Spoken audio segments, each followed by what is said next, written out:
Comment récupérer son ex après une infidélité? Comment réussir à retrouver la personne que j'aime après avoir réalisé une faute? Bonjour à toutes et à tous et bienvenue dans cette Minute Coaching. Je suis Alexandre Cormon, votre conseiller sentimental depuis 2007 et expert en matière de reconquête amoureuse. Je sais que vous êtes dans une situation qui est extrêmement troublante. Vous avez réalisé cette erreur. Vous vous en voulez. Il y a une énorme culpabilité qui est présente, mais vous savez également que c'est la personne que vous désirez, que vous aimez le plus au monde. Et donc, vous avez envie aujourd'hui de ne pas avoir de regrets et de réussir cette reconquête amoureuse. Ça fait depuis 2007 que j'accompagne des hommes et des femmes à retrouver la personne qu'ils aiment, à faire revenir leur ex. Je ne vais pas vous jeter la pierre, je ne vais pas vous juger. Une infidélité, c'est déjà jamais facile à accepter de l'avoir réalisée. Ce que je vais vous transmettre, ce sont des techniques qui vont pouvoir vous aider à retrouver une bonne communication.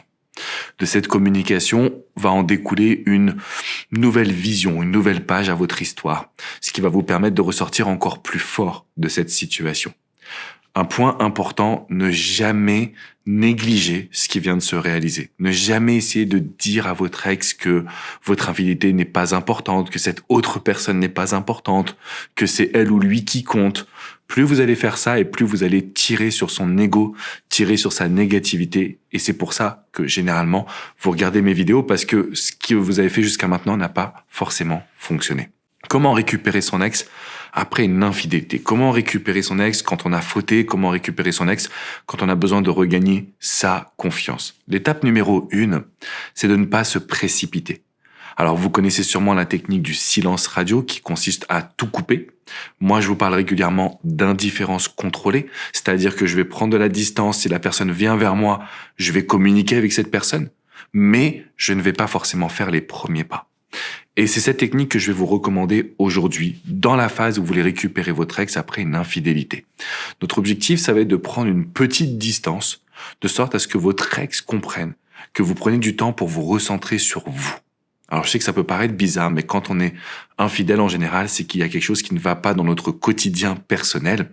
Et donc, le fait de prendre de la distance, c'est ce qui va nous permettre de nous recentrer, de faire le point sur notre action, mais également sur ce qu'on doit réaliser pour que l'autre puisse nous refaire confiance. Donc, étape numéro 1, ce que j'appelle l'indifférence contrôlée, qui est quand même, je pense, beaucoup plus fort qu'un silence radio, parce que si l'autre vient vers vous et que vous ne répondez pas, ça va être une double blessure, la blessure d'infidélité et la blessure un peu de manque de respect, parce qu'il y a un manque de communication.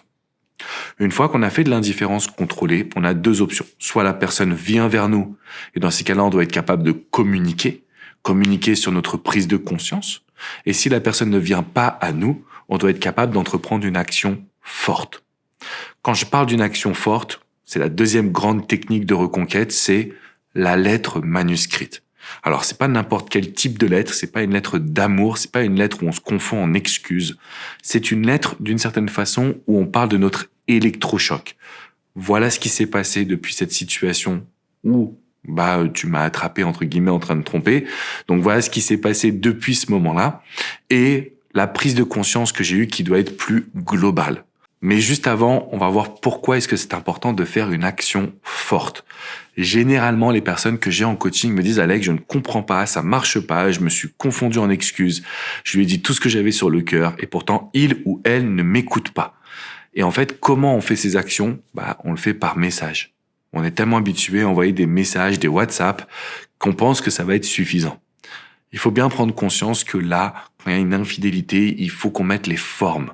C'est important que vous montriez à votre ex que vous avez vraiment envie d'améliorer la situation et que c'est pas juste une petite passade. Donc, l'objectif de l'action forte, c'est de pouvoir poser les bases d'un nouveau dialogue. Et encore une fois, la lettre manuscrite, c'est l'outil qui est le plus puissant. Je viens de vous en parler à l'instant. Qu'est-ce qu'on fait? Qu'est-ce qu'on doit dire dans cette lettre? Qu'est-ce qu'on doit faire quand on veut récupérer son ex après une infidélité? J'insiste là-dessus parce que c'est une situation qui est vraiment spécifique. On va utiliser un principe que normalement je transmets uniquement en coaching. Donc, s'il vous plaît, prêtez bien attention. Le principe de généralisation. Concrètement, ça signifie quoi? Ça signifie que on va pas forcément justifier l'infidélité, mais on va l'expliquer. On va expliquer que ça allait pas dans le quotidien, qu'il y avait un manque de confiance, qu'il y avait une perte d'activité professionnelle, qu'il y avait une perte d'objectifs, manque de joie de vivre, et qu'on s'est plus ou moins laissé aller à une tentation parce qu'on n'était pas heureux. Et ce qui se passe à ce moment-là, c'est qu'on n'est pas en train de mettre la faute uniquement sur le couple, même si je pense qu'il y avait des choses à améliorer au niveau de l'intimité et du couple, donc de la relation. Mais on est en train d'expliquer comment est-ce qu'on a pu en arriver là. Pour que l'autre ne perde pas confiance en lui ou en elle, pour que l'autre puisse comprendre, pas forcément accepter ou justifier, mais au moins comprendre, et surtout pour que ça ouvre un dialogue sur voilà ce que je dois changer au quotidien pour devenir la meilleure version de moi-même. Et si vous êtes capable d'avoir ce dialogue où vous transmettez justement ce que vous devez changer pour être la meilleure version de vous-même, eh bien la personne que vous avez en face de vous, votre ex, va vous redonner confiance, va vous redonner la possibilité de vous écouter. Au lieu d'être toujours dans de la colère, de la frustration, de l'attaque personnelle, on va avoir un ou une ex qui va beaucoup plus raisonner. Parce que malheureusement aujourd'hui, l'infidélité, elle peut arriver. Elle fait partie du quotidien de la majorité des couples. C'est une situation qui nous fait extrêmement souffrir. Et il y a cette possibilité d'en ressortir encore plus fort. Ça paraît complètement dingue, ce que je viens de vous dire. Mais en fait, on peut ressortir encore plus fort d'une infidélité. Pourquoi ? Parce qu'à un moment donné, on va communiquer, trouver des solutions aux problématiques du quotidien. Et surtout, on n'a plus le choix. C'est-à-dire qu'en général, quand ça va pas, on dit rien. On essaie de mettre la poussière sous le tapis. Mais ça revient toujours à un moment donné. Et c'est la raison pour laquelle je vous fais cette vidéo. Parce qu'en fait, si vous êtes capable de prendre votre temps, d'agir avec une action forte, d'utiliser le principe de généralisation, en même temps, et ça c'est le point numéro 4, que vous arriviez à passer à l'action. Passer à l'action sur votre changement, votre évolution, pour lui prouver que ça n'arrivera plus jamais, pour lui prouver que aujourd'hui vous allez être dans une dynamique différente. Votre ex peut vous redonner sa confiance. Votre ex peut recommuniquer avec vous. Votre ex peut retrouver l'envie d'avoir un couple qui sera encore meilleur que le passé. Donc, il faut pas stresser, il faut pas paniquer, il faut surtout pas se précipiter parce que ça serait une action un petit peu égoïste, comme si c'était un peu vous qui essayez d'avoir le contrôle sur l'autre. Il y a des outils généralement qui nous viennent des neurosciences. Alors les neurosciences, c'est quoi ? C'est l'étude des sciences humaines. Donc c'est un peu la manière dont on se comporte, la manière dont l'être humain va réagir. Et c'est là-dessus que finalement je base ma philosophie, parce que plus on comprend l'autre, plus on est capable de faire les bonnes actions. Dans la description qui est juste en dessous, je vous ai mis le lien d'une vidéo que je veux que vous regardiez sur les neurosciences pour récupérer son ex. Vous allez voir que même après une infidélité, il y a des outils, il y a des techniques, il y a des astuces qui permettent vraiment de faire en sorte que la personne se dise « c'est ça que je veux ». Donc que votre ex se dise « voilà, c'est la personne avec qui j'ai envie d'être ». Non pas via le passé, mais via la nouvelle page que vous allez proposer.